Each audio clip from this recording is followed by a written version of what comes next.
Ky emision mundësohet nga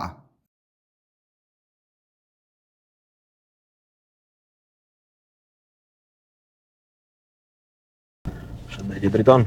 Shëndetje Menar. Si e? Mirë, faleminderit. Ti pe komanove, unë pretetove realizojmë emisionin në Shkup. Kemi gjetë një pikë. Një pikë të mesme. Si shkon puna? Mirë. Ka mjaft angazhim. Ministria e Arsimit është një prej ministrive ose resoreve më të mëdha në shtet, me shumë shkolla fillore, shumë shkolla të mesme, universitete, drejtori. Tash ka fundi me politikat arsimore, e kështu me radhë. Ka fundi vitit shkollor, besoj se pren korrekte pushoni pak. Po mund të themi se ka pushim për shkolla, po për ministrinë as pak. Po ju se bëni gati për vitin tjetër. Gati për vitin e ri shkollor, ku kemi sfida të ndryshme, do të kujdesemi që nxënësit ta fillojnë vitin shkollor me të gjitha librat t'i kenë ashtu si duhet, konkurset t'i përcjellim të shkollave dhe t'i realizojmë ashtu si duhet. Jemi gati për vitin e ri shkollor. Inshallah me kom të marr, tash unë edhe nisi para se me nis për ligjin që jemi këtu në emision. Desha ta di çka blejte në panajirin e librit në Shkup kur e ke. Se baj gjithë foto bonët atje. Panajirin e librit e vizitojmë pothuajse rregullisht. Dhe ishte një mundësi e mirë për t'i parë edhe botuesit, sidomos ato botuesit shqiptar. Fatkeqësisht nuk ishin të shumtë në numër, mirë po ato që ishin nga tituj që mendoj që ofronin tituj kualitativ. Ajo që realisht unë e mora si titull ishte një libër i një autori amerikan Steve Carnegie në lidhje me teknikat e paraqitjes publike. Se kohëve të fundit po kemi mjaft paraqitje publike, edhe të kujdesemi që këto paraqitje ta japim opinionin dhe ta përcjellim mesazhin deri te populli në mënyrën më të mirë të mundshme. A është Dale Carnegie, jo Steve Carnegie? Daniel Carnegie. Po. A ke mësuar diçka, a ke lexuar? Ende nuk e kam filluar leximin për shkak të angazhimeve të shumta, mirë po mendoj që këtë javë në weekend pas të shtunës, sepse të shtunës do të kemi një kongres shumë të rëndësishëm, të dielën mendoj të filloj me leximin e librit. Inshallah i kongresi është bashkues dhe asnjëherë përçarës. Kjo ka qenë edhe qëllimi për të cilin kemi punuar gjithë këtë periudhë kohore dhe më në fund ja arritëm qëllimit, po e bashkojmë të gjitha ato 5 parti politike, po i bëjmë në një dhe mendojmë që definitivisht do ta ngrisim nivelin e përfaqësimit të shqiptarët. Pas bashkimit inshallah supojnë vulat. Problemi me vulat. Jemi të sigurt se kësaj radhe do të kujdesemi. Çdo di vjet në një parti e humbon vulat, kështu që jemi mësuar ne si gazetar. Drejton arsimin shqip Maqedoni, si është ti i ke bëu 3 muaj besoj ministri ose jetu ke i bë. Përshtypjet për gjendjen e arsimit në përgjithësi në vendin tonë nuk është se i kam prej këto 3 muaj në të cilën jam pozit, po i kam shumë më gjatë. Duke pas parasysh se 16 vite kam punuar në shkollë të mesme dhe vetë kam qenë akter i ngjarjeve të procesit edukativ arsimor. Fatkeqësisht nuk është se mund të lëvdrohemi me gjendjen momentale të arsimit, kemi nevojë për shumë përmirësime dhe sipas informatave ta informoj edhe opinionin, domethënë është votuar në vitin 2025 strategjia arsimore për vitin 2026 deri në vitin 2032, me të cilën synohen reforma rrënjësore në sistemin tonë arsimor, duke filluar nga i parashkollor e deri tek arsimi i lartë. Në këtë aspekt kisha shtuar se për shembull do të ofrohen programe të reja për arsimin parashkollor, qëllimi i së cilave është që fëmijët t'i përgatisim shumë më mirë për të përballur me sfidat e klasës së parë, prej moshës parashkollore. Një tjetër ndryshim në këtë rast do të kemi me mënyrën e financimit të shkollave. Janë përcaktuar kritere të zhvillimit të atyre shkollave, ku mirën parasysh numri i nxënësve, hapësira e shkollës, zhvillimi i shkollës, programet e shkollës e kështu me radhë. Po punojmë edhe kemi filluar të punojmë me optimizimin e sistemit arsimor, ku për qëllim kemi vendosjen e mësimit në përshkolla në një ndrim. Okej. Për momentin nuk është që kushtet janë ideale për ta zbatuar njëkohësisht këtë punë, mirë po kemi filluar edhe kohë pas kohe jemi duke punuar në drejtimin që t'i krijojmë kushtet infrastrukturore që pas një periudhe të caktuar kohore të vijmë deri te mësimi në një ndrim. Edhe ajo kryesorja në fund të strategjisë është kjo pikërisht që është edhe temë aktuale, reformat në arsimin e lartë. Po. Bakni tha pështimin në universiteteve me këtë punën në arsimit lartë, edhe mbi gjitha ka mbet pezull u heq PNR-i, u shtun e ner, u hoq PNR-i, u shtun e ner. Tash, a keni, unë e pata edhe bashkëkryetarin tuaj të Vlenit, zotri Mexhiti, ku diskutuam disa çështje që ai i tregoi në takimin me liderët e qeverisë. Ajo që më pëlqej ishte vetë financimi i projekteve zhvilluese në universitete, po edhe opozitën e pata, Bashkimin Demokratik për Integrim, më tha se është heq neni ku ndalohet familiarizimi në universitetet. Më thonë mundet krejt tezet edhe hallat ishte në universitetin punë. A është kjo e vërtet edhe se ka ndodhur kjo?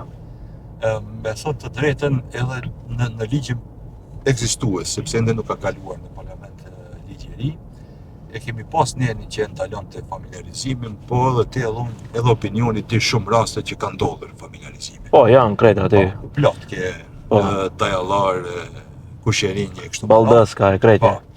E thash, pse e kemi heqne?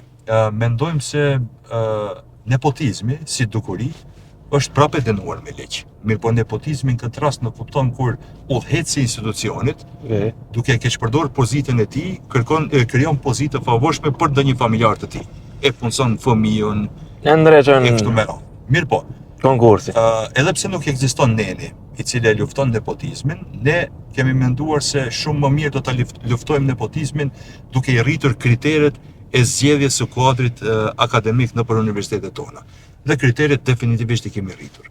Për çdo zgjedhje që bëjnë profesorët në një titull të caktuar, tash do duhet patjetër të bëjnë 6 deri në 7 punime shkencore, për të cilëve 3 deri në 4 do duhet të jenë në revista me faktor të lartë ndikimi, siç janë Web of Science. E kemi shtuar, fillimisht nuk ishte Scopus, po tash e kemi shtuar edhe Scopus, me cilën pak a shumë kemi ndikuar në lehtësimin e këtyre procedurave dhe mendojmë që me instalimin e këtyre kritereve do të pamundsohet ose do të vështirësohet deri në maksimum punësimi ose familiarizimi i universiteteve tona. Okej. Sa i përket çështjes së procedurave, e cila ka ngritur mjaft zhurmë, mendoj që nuk ka një ligj i cili është sjellur në mënyrë kaq gjithëpërfshirëse dhe inkluzive sikur pako e ligjeve për arsimin e lartë. Në këto ligje po punohet më shumë se 1 vjet e gjysmë. Fillimisht është krijuar një grup pune në kuadër të konferencës ndëruniversitare, ku përfaqësues janë rektorë të universiteteve.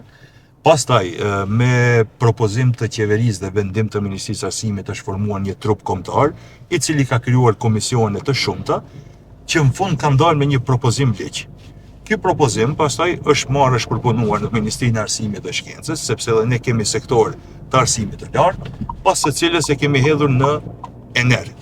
Versionin e parë. Versioni i parë pati shumë reagime, pas të cilës Ministresha e Arsimit në atë kohë nuk kam qenë në pozitën që jam tash. Ministresha e Arsimit pati një turn të vizitave nëpër universitetet tona shtetërore. Po, që u bë skandal për temë tjetër. Po diskutuan. Sadokudo profesorët e kanë pas mundësinë që të japin sugjerimet, vërejtjet e kështu me radhë. Pas asaj prapë kemi hedhur versionin e dytë në ENER, prapë ka pas reagime. Dhe në këtë rast, të gjitha universitetet i kanë dërguar sugjerimet dhe vërejtjet e tyre në formë të shkruar drejt Ministrisë së Arsimit dhe Shkencës. Në këtë proces pastaj jam kyçur edhe unë, pasi u emrova në detyrën e zëvendës Ministrit të Arsimit dhe Shkencës, sepse edhe ne kemi pas i vlen një komision me të cilën i kemi pas sugjerimet e tona, propozimet e tona, i kemi diskutuar me ministreshën dhe në fund erdhi deri te një ngjarje që ishte në qeveri e thirrur nga kryeministri, ku prezant ishin edhe Ministresha e Arsimit, edhe unë, po dhe rektorët e të gjitha universiteteve, të cilët dhanë përkraje publike për pakon ligjore të cilën e ofroi Ministria e Arsimit. Kjo në kupton që universitetet janë të gatshme të fillojnë me reformat në arsimin e lartë dhe ato janë pajtuar pak a shumë në përgjithësi me prej fillimi nuk e qenë, unë e kuptoj. Domethënë, tregom, a ka pas rezistencë për universiteteve se duke i njohur rektorët, nuk besoj se kanë rezistencë, shkaku i asaj se kanë interesat e tyre më lidhur me Ministrinë e Arsimit. Unë mendoj që rektorët nga diskutimet e tyre në atë takimin që e përmenda, e kanë përcjellur zërin e senateve të tyre, sepse e kanë cekur se ligji është diskutuar në seancat e senateve, dhe për aty ka marrë miratimin që në fund ato ta përkrajnë edhe publikisht ligjin. Edhe mendoj që kanë bërë mirë që e kanë përkrahur, për arsye se mendoj se të gjitha vërejtjet edhe sugjerimet e tyre në pjesa më e madhe e tyre janë inkorporuar në ligj. Në rast se për shembull ka qenë diskutabile cënimi i autonomisë, e këtu lidhet direkt me trupin e ri, organin e ri të krijuar të universiteteve, që ka qenë edhe më herët, po tash merr pesh, ajo është Këshilli i Universitetit. Fillimisht në propozim Këshilli i Universitetit ka patur 5 përfaqësues nga qeveria, me propozim ligjin e tashëm ka vetëm 3, domethënë e kemi ulur numrin e përfaqësuesve nga qeveria, më shumë ka profesor. Po, edhe odat ekonomike. Oda ekonomike është edhe ka përfaqësues nga studentët. Edhe mendojmë se me këtë e kemi arritur ta zbusim këtë akuzë të cilën e patëm, edhe pse Këshilli i Universitetit më shumë e ka rolin e mbikëqyrësit. Pse është kjo kështu? Për arsye se pasi që financohen universitetet nga paratë e buxhetit, të cilët janë paratë e qytetarëve, Ministria e Arsimit dhe Shkencës duhet të sigurojë një mekanizëm se ato para po shpenzohen në mënyrën më të mirë të mundshme. Edhe kjo ka qenë edhe arsyeja. Dhe roli i Këshillit të Universitetit nuk e cënon autonominë, sepse fundja Këshill Universiteti kanë të gjitha universitetet evropiane. Tash nuk ma merr mendja se edhe në Bashkimin Evropian universitetet bëjnë diçka që e cënon autonominë e tyre. Kjo e para. Dhe e dyta, autonomia universitare mbrohet edhe me kushtetutë, po dhe me ligj. Bini se nën herë përmendet fjala autonomi në propozim ligjin për arsimin e lartë, dhe mendoj që e kemi tejkaluar këtë punë. Një tjetër punë diskutabile ishte prezenca e kriterit H-indeksit. E kemi diskutuar këtë edhe me ekspertë të ndryshëm, të cilët kanë arritur që t'japin argumentet mjaftueshme se H-indeksi nuk është kriter bazë për rritjen e cilësisë. H-indeksin nuk e plotson as kryeministri. Nuk po hyj në ato çështje unë hyj. Po H-indeksi mund thuhet se nuk është një kriter bazë i cili përcakton cilësinë e një punimi. Edhe duke pas parasysh këtë, e kemi argumentuar mirë, kemi arritur deri te një marrëveshje që H-indeksit të mos jetë kriter bazë në vlerësimin e cilësisë së punimeve me të cilët profesorët do të garojnë në ngritjen e tyre akademike. E kemi larguar si kriter bazë. Paska heq kryeministri që kur të kthehet, ka qenë propozim edhe insistimi joni. Me thënë të drejtën. I keni edhe ju kryeministra të ujtë që si plotësojnë këto H-indeksat. Nuk jam pjesë e botës akademike, jo të gjë. Një tjetër arritje me rëndësi në këtë rast është, mendoj, arritja e universiteteve, të cilët do të kenë të drejtë të organizojnë ciklin e tretë studimet e doktoraturës. Me propozimin e parë, ka qenë domethënë 3 universitetet më të mira të ranguara, që nuk janë shqiptare. I krijon të vështirësi pastaj universiteteve me mësim në gjuhën shqipe, pastaj u bë 4 dhe në fund arritëm marrëveshje për të bërë 5. Domethënë tash me ligjin e ri, 5 universitetet më të mira të ranguara do të kenë të drejtë të organizojnë ciklin e tretë. Rangimi do të bëhet 1 vit pasi që të kalojë ligji për arsimin e lartë. 2028. Ashtu. Dhe tash mendoj që këtu kemi dhënë hapësirë që edhe universitetet me mësim në gjuhën shqipe të jenë prezent aty me shumë gjasa dhe me 2 prej tyre. Tash kjo punë varet pak edhe nga angazhimi, nga punat të cilat ato e bëjnë, edhe një gjë shumë e rëndësishme risi në ligj, mendoj se është mënyra e financimit. Tash do të kemi kritere të financimit të universiteteve në bazë të punës dhe suksesit të cilat ato e tregojnë gjatë vitit akademik. Për cilin sukses? Suksese në punime shkencore, suksese në Suksese në projekte studentëve? ndërkombëtare, suksese të studentëve, domethënë ka kritere të ndryshme. Okej. Mirë, po kjo u jep hapësirë Okej. që në rast se ngrisin nivelin e punës, në rast se ngrisin suksesin në punë, të marrin më shumë mjete financiare se sa që kanë marrë më herët. Domethënë ligji ka shumë punë të mira, edhe definitivisht mendojmë se do të ndikojnë në ngritjen e cilësisë së arsimit, e cila fatkeqësisht nuk mund të lavdërohemi se ka qenë në nivelin e duhur gjithë këto vite. Prej kur ka nis diskutimi, para se ti me qenë në matematika për të bërë zëvendësministër, e kam pa një tendencë që e ka pas vëmëroje ndaj universiteteve shqiptare. A je vetë dishëm se sa duhet ta mbrojsh universitetin në gjuhën shqipe prej këtyre tentativave, tendencave e palës tjetër?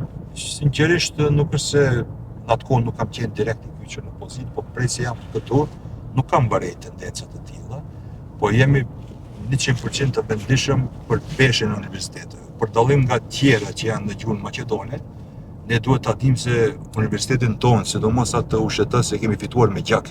Ka pas viktima aty.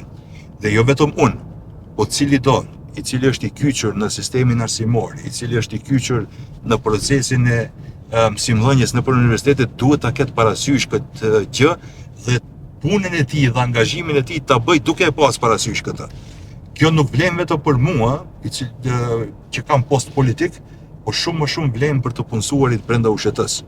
Ata do duhet këtë mision ta shohin si mision kombëtar për ta ngritur edhe nivelin ose cilësinë e arsimit brenda universitetit, po për ta ngritur edhe universitetin në përgjithësi me punën dhe angazhimin e tyre. Dhe kjo duhet jetë si faktor kyç për të gjithë ata që janë të kyçur në këto procese.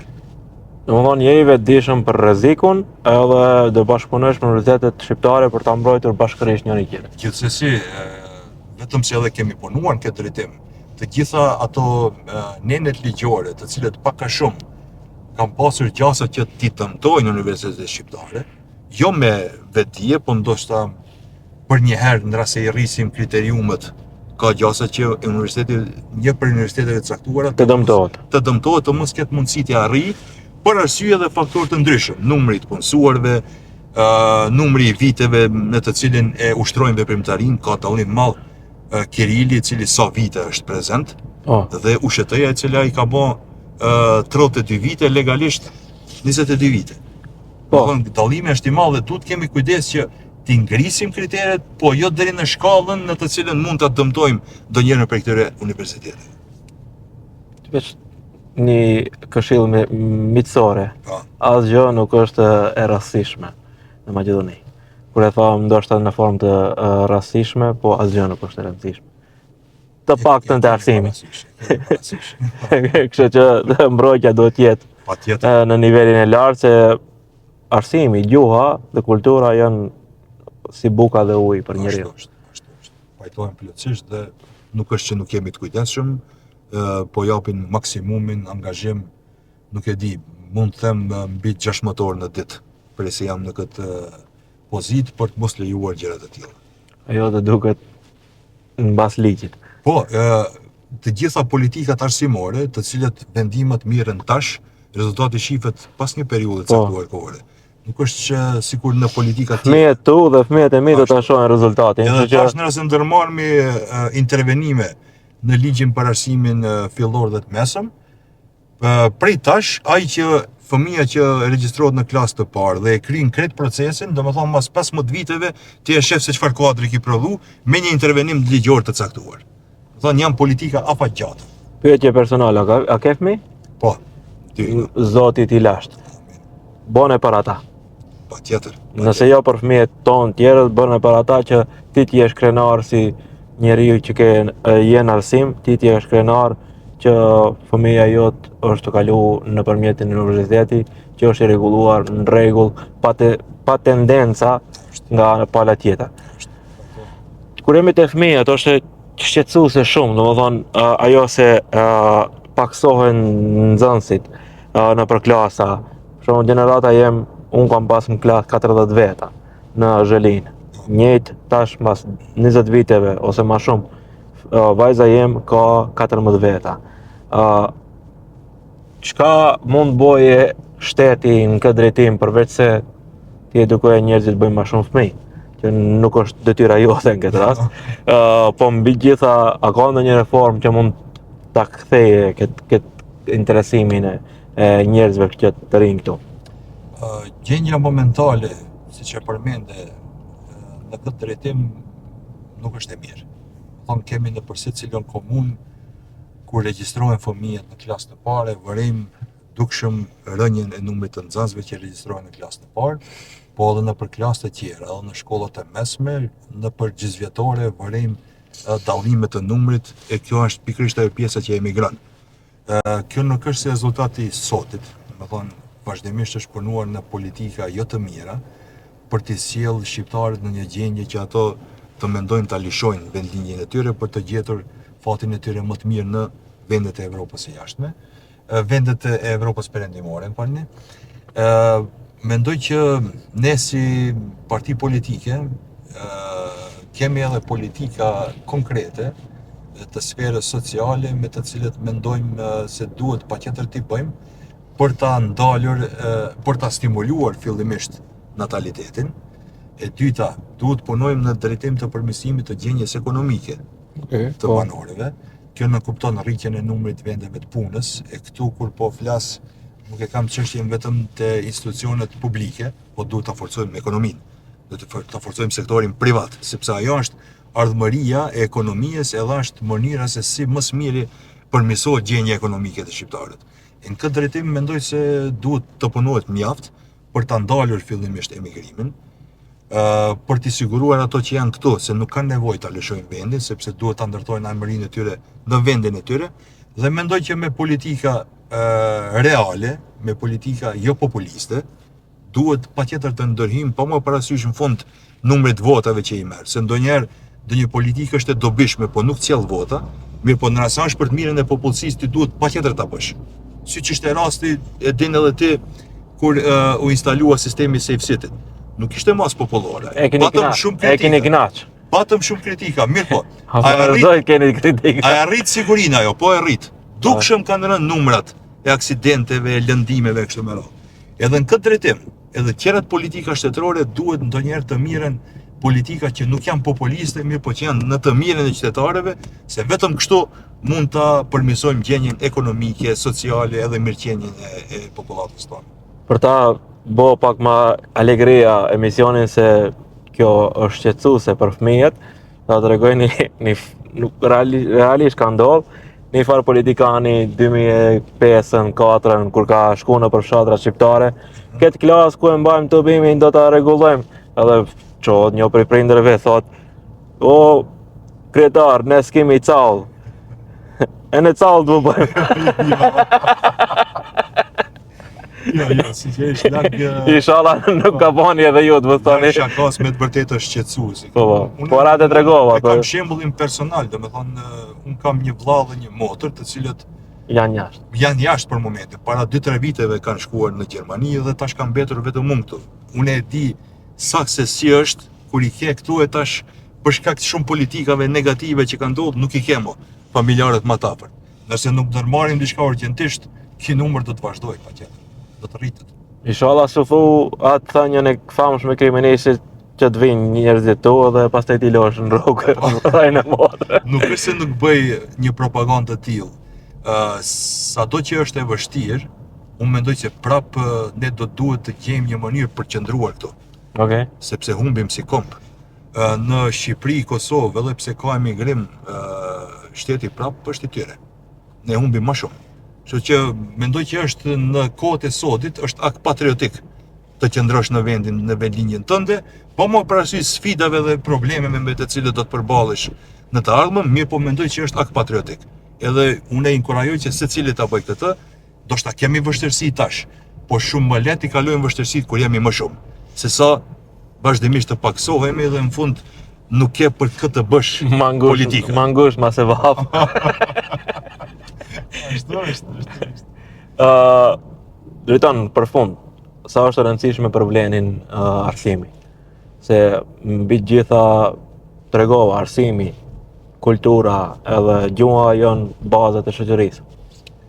ka diskutim se unë e kisha vendosur në krye të prioriteteve. Po edhe në program e kemi të cekur këtë punë. Fatmirësisht edhe në programin qeveritar dy shtyllat kryesore janë arsimi dhe shëndetësia. Po nuk patë një popull mirë të arsimuar dhe një popull të shëndosh nuk ke shansa për zhvillim ekonomik. Pse vëlla se keni marrë ministrin dhe zëvendës ministrin nëse Po tash ashtu është bërë në atëherë ndarja, po nuk i dihet. Ne jemi të gatshëm për çfarë do resori që marrim ta kryjmë punën me përgjegjësi dhe dinjitet. rikonstruimin tash Po mund ta bëni Trumpa. Mund të jetë si opsion edhe ai, ende nuk ka filluar procesi i rikonstruimit. Kur të fillojë, do t'i kemi informatet edhe më të sakta se a do të ndryshojmë ndonjë ministri, a do të vazhdojmë të qeverisim këto që i kemi. Mirë po, çdo herë qeverisjen do ta bëjmë me maksimum angazhim edhe me përfaqësim dinjitos. Arsimi padyshim që është kryesor për Blenin, pa më parasysh se nuk e kemi Ministrinë e Arsimit, ne vazhdimsi insistojmë që të bëjmë politika me të cilat do të ngritet cilësia e arsimit. Jo rastisht kam dhënë një angazhim shumë të madh edhe unë po edhe zamës kryeministri i parë, zotëri Bekim Sali, në këtë rast kanë ndihmuar edhe liderët e tjerë, zotëri Izzet Mexhiti, zotëri Bilal Kasami.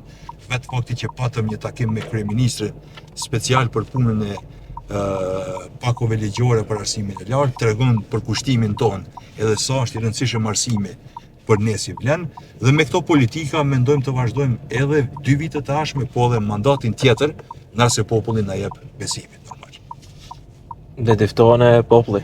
Tjetër Ose nga se dhe diftohen e kompjuteri. Faleminderit shumë. Ishte kënaqësi, thjesht ta diskutojmë, ne njihni me premoti, po mbi gjitha temat profesionale duhet dalin mbi temat shoqërore. Ju falenderit shumë për ftesën, çdo herë në dispozicion kur ka nevojë për ndonjë informatë të caktuar. Faleminderit shumë gjithashtu. Faleminderit. Ky emision mundësohet nga